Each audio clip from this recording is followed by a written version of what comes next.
Hello, and welcome back to Eugene's Corner. This is part 2 of my Vegas Pete analysis. I would recommend watching part 1 where I analyze Vegas, as I did more thorough introductions to the topics I am discussing. I will have it linked in the description. Disclaimers.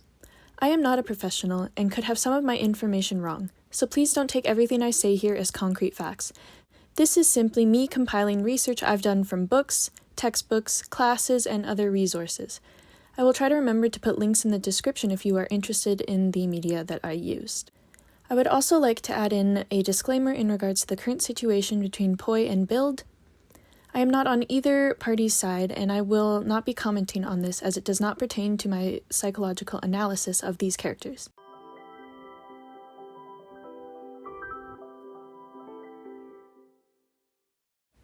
A fundamental need for infants is the need for attachment and safety from their primary caregivers, whether that is parents or other guardian figures. Abuse does not negate the child's need for attachment, but can result in an utter dependence for survival on the same person who threatens bodily and/or psychic integrity. Having this need to stay close to the abuser while also trying to maintain some level of security results in the child sacrificing themselves for the benefit of others. This results in what we know as pushovers and people pleasers. Emotionally neglected children become detached from their own internal and external signals, meaning that they ignore their own needs, mental, physical, emotional, social, etc., in order to defend themselves from acting out, such as crying for help. This detachment allows them a level of dissociation from their memories of abuse and therefore allows them to create an internal object representation of the abuser as a caring figure in order to maintain attachment and self-preservation. Williams and Freud suggested that memories of abuse are dissociated in order to enable the child to continue behaving in such a way that the caretaker would maintain their attachment to them. When Pete is explaining his relationship he had with his father to Vegas, he never blames his father for it. Although he has a good understanding of where his father's violence originated from, which is a feeling of inadequacy in his own life, it does little to heal the scars left on his psyche. While explaining his situation growing up to Vegas, he's unemotional. His facial expression and body language is quite indifferent. He's simply stating facts rather than really feeling those memories, which is the detachment. Contrast this to how Vegas reacted to his story. Vegas shows surprise, possibly sadness or sympathy and reflection, and understanding. พ่อกูบังคับให้กูชกมวยวันไหนที่กูแพ้เขาก็ลงไม้ลงมือกับกูจนกระทั่งวันหนึ่งกูก็ชนะแล้วเขาก็เลิกทุบตีมึงเปล่าจนกูมารู้ว่าพ่อกูก็เป็นนักมวยเก่าเขาไม่เคยชนะใครพวกเขาไม่ได้ตีเราเพราะเราห่วยแต่ที่เขาตีเพราะพวกเขานั่นแหละที่ห่วย Because of the abuse he experienced in the past, Pete's internal objects of people are very skewed. The way he sees his father and later Vegas are in much more positive lights than we as the viewers would. He has a pattern of excusing behaviors of others in order to maintain his attachment towards them.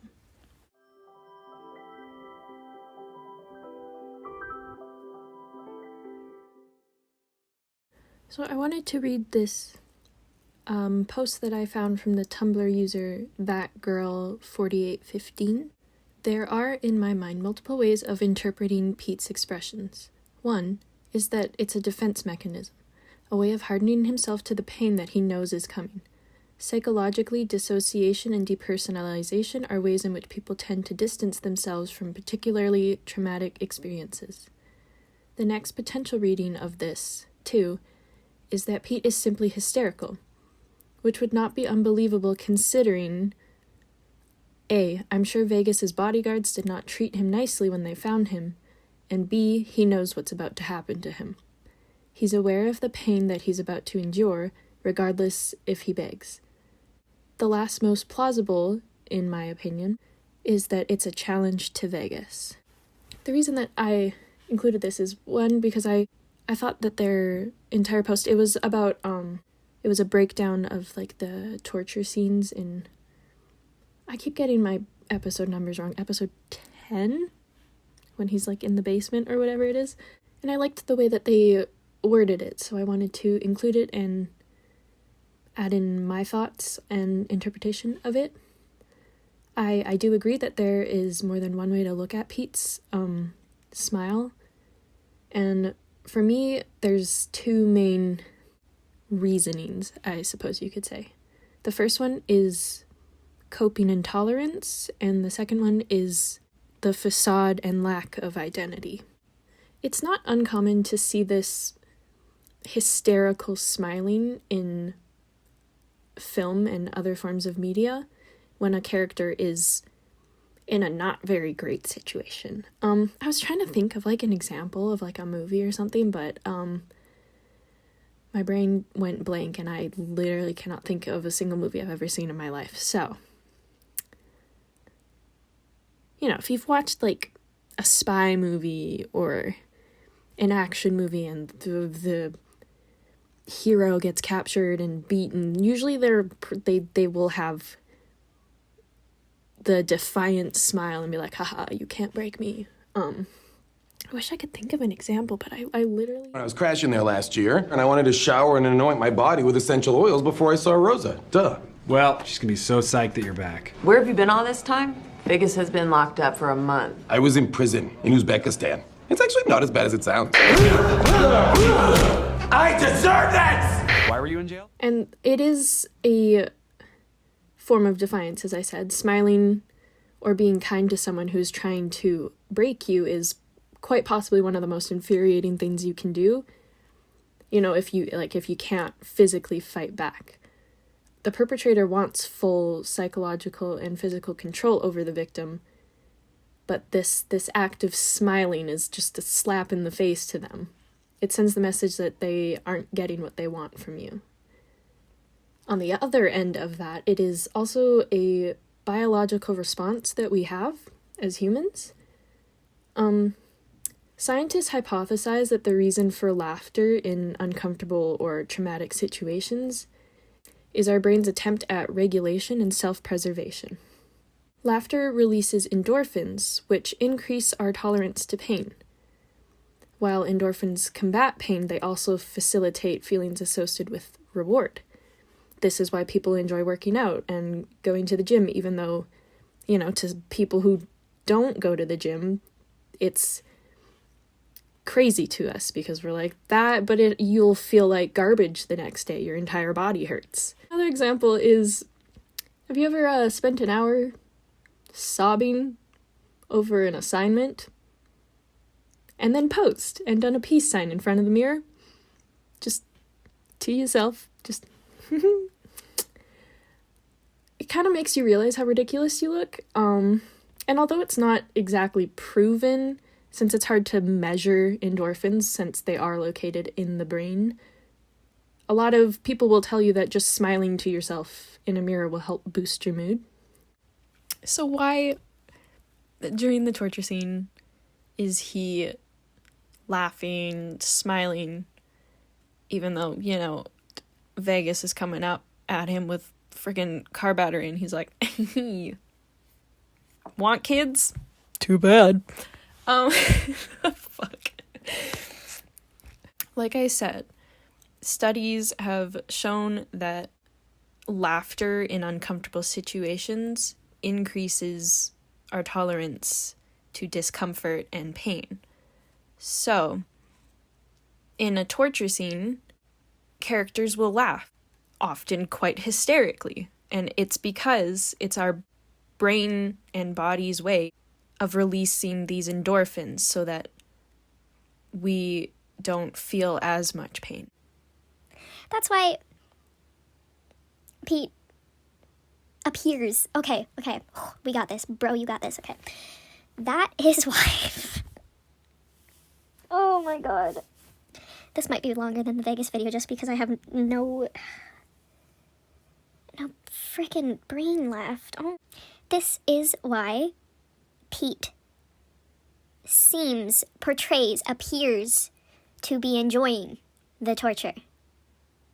Why was that so hard to say? Oh my god. I need a nap. Pete throughout the show is shown to be bubbly and smiley, and although at times I do believe that it is genuine, like he is a goofy guy, I also think that a majority of the time it's a farce. It's a facade he plays to both protect and deceive himself and others. So my second reasoning for his constant smiles, not only in this particular episode, but just throughout the series as a whole, is a role that he is playing. He plays himself down. He doesn't let people see the side of him that has, deep thoughts or feelings. He brushes those off. And I was trying to think of like a way to describe this in a way that makes sense. So, excuse me for getting a little bit personal here. One of the reasons I really love Pete's character is because I relate to him a lot. And, in as much as you can for a character like him. And it's because I have a habit of playing into a role of an idiot. A lot of the time I don't know that I'm doing it. I know that I do it, but when I'm doing it, I don't know that I'm doing it. I don't allow myself to talk with others the way that, say, I am right now. I also, I tend to devalue or downplay my accomplishments because I don't want to step on other people's toes, and I make myself smaller, not speaking my real thoughts, just not really being myself, likely due to his past traumas. He has put himself into this box where he's got to be always positive, always like the mood maker kind of thing, where he smiles for other people. And the reason I point this out is because when he thinks no one is looking, I've noticed that the smile falls and he kind of looks stiff or blank. Not blank in like a, head empty, no thoughts, but in like a too many thoughts, head overflowing kind of way. He's always analyzing people around him. And I wanted to point out this idea of identity because his lack of is what makes him really susceptible to Vegas. Because Vegas has a really strong, he's got a warped identity. He's definitely got more sense of self than Pete does. So I think it's important to talk about with Pete why he smiles.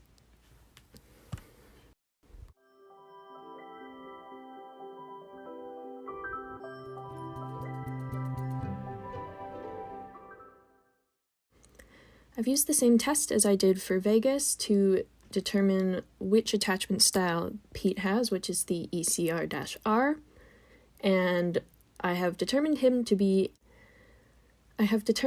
have anxious attachment style, having scored 12 in the category. So the anxious attachment is when the child feels unloved and rejected, and they have a high fear of abandonment. Findings suggest that people with an anxious attachment style are indeed more vigilant to changes in others' emotional expression and can have a higher degree of accuracy and sensitivity to other people's cues. These people have high levels of anxiety and fear within a relationship. They can be very needy, requiring constant reassurance of love, and may act out if they feel that they are in danger.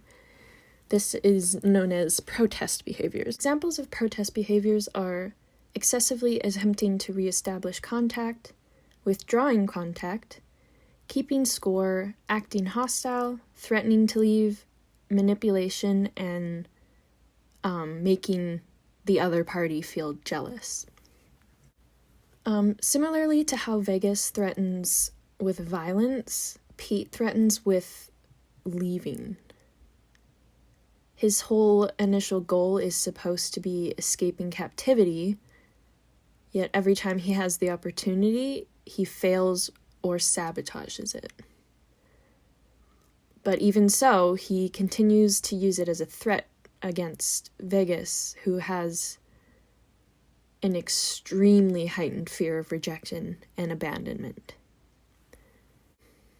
Another thing that has to do with attachment theory is the internal working model. So the internal working model works to maintain attachment by turning undesirable emotions inward and remaining passive when being abused in order to placate the abuser, and also possibly minimize the abuse.